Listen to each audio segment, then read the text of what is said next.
అన్నమయ్య జిల్లా మదనపల్లిలో దారుణంగా హత్యకు గురైన మైనర్ బాలిక అంత్యక్రియలు కన్నీటి వీడ్కోలు మధ్య ముగిశాయి. మదనపల్లిలో 7 ఏళ్ల బాలిక రిషికా ప్రియపై లైంగిక దాడి చేసి హత్య చేసిన ఘటన రాష్ట్ర వ్యాప్తంగా తీవ్ర కలకలం రేపింది. ఈ దారుణ హత్యకు గురైన బాలిక అంత్యక్రియలు ఆమె స్వగ్రామమైన కడప జిల్లా వీరబల్లి మండలం రాగిమాను దిన్నెపల్లిలో నిర్వహించారు. అంత్యక్రియలకు బంధువులు, స్థానికులు, అన్నమయ్య, కడప జిల్లాల టీడీపీ నేతలు హాజరయ్యారు. కన్నీటి మధ్య బాలికకు చివరి వీడ్కోలు పలికారు.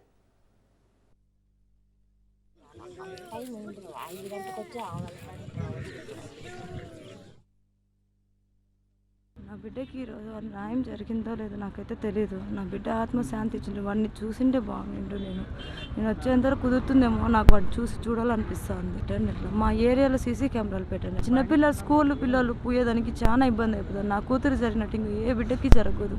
మా ఏరియాకి సీసీ కెమెరాలు పెట్టండి. మా ఏరియానే కాదు, లేదు చూడాలని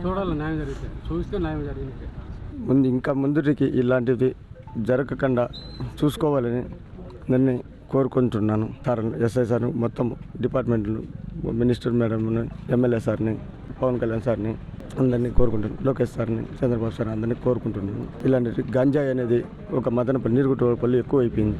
దానివల్ల చిన్న మైనర్ పల్లెల్లో ఇవంతా ఇబ్బంది పడుతున్నారు. దానివల్ల ఏదో ఒకటి సాల్వ్ చేయాలని, స్కూల్ పిల్లలకు పంపించాలంటే ఆడపిల్లలు నా కూతురికి జరిగినట్టు ఇంతవరకు ఎవరికి రాకూడదని కోరుకుంటున్నాను. నిన్న జరిగిన సంఘటన చాలా బాధాకరం. రాష్ట్రంలోనే సంచలనం రేకెత్తింది. ప్రభుత్వం మహిళల రక్షణ పట్ల ఎన్నో చర్యలు చేపడుతున్నాం, ఎన్నో చట్టాలు పెట్టామని ప్రగల్భాలు పలుకుతుంది, కానీ ఎక్కడ రాష్ట్రంలో న్యాయం జరగట్లేదు. ప్రభుత్వం ఇప్పటికైనా ఇలాంటి కఠిన శిక్షలు జరిగినప్పుడు తొందరగా నిందితులపైన చర్యలు తీసుకుంటే భవిష్యత్తులో ఇలాంటి సంఘటనలు జరగవు. అయినా ఇప్పుడు అతను నిందితుడు సూసైడ్ చేసుకునే వార్తలు ఇప్పుడిప్పుడు వినపడుతున్నాయి. ఈ సంఘటన చాలా బాధాకరము. అతను ఆ పాప వాళ్ళ తండ్రి చి గోపీనాథ్, వీరబల్లె మండలము, రాగిమందినపల్లె, జీవనాధారం కోసం మదనపల్లి నీరుగుట్టు వారి పల్లెకి పోయేసి చేనేత కార్మికుడిగా ఉన్నాడు. ఇక్కడంతా లేక ఈ పాప మృతి చాలా బాధాకరము. అంత పాశవికంగా చంపడం అనేది చాలా ఎందుకు ఇట్లా జరుగుతుంది ఈ సమాజంలో. ఇప్పుడు గంజాయి అని ఎక్కడ చూసినా అతడు నిందితుడు వచ్చి గంజాయి సేవిస్తున్నాడు, చంపేసి కూడా గంజాయి సేవిస్తున్నాడు అని చెప్పి మనకు తెలుస్తున్నది సమాచారం. మద్యం వచ్చి మంచినీళ్ళు దొరకలేదు, కానీ మద్యం ఎక్కడ చూసినా బెల్ట్ షాపులు, మద్యం ఎక్కువ విపరీతంగా దొరుకుతుంది. మీ అందరికీ తెలుసు. ఇట్లంతా యువత అంతా పెడదవని పట్టేసి ఇట్లాంటివన్నీ జరుగుతున్నాయి. ప్రభుత్వం ఎన్ని అరికట్టాలా. వాడు చనిపోయాడని అంటారు. చనిపోయింది వాస్తవం అయ్యుండొచ్చు, కాదని చెప్పలేదు.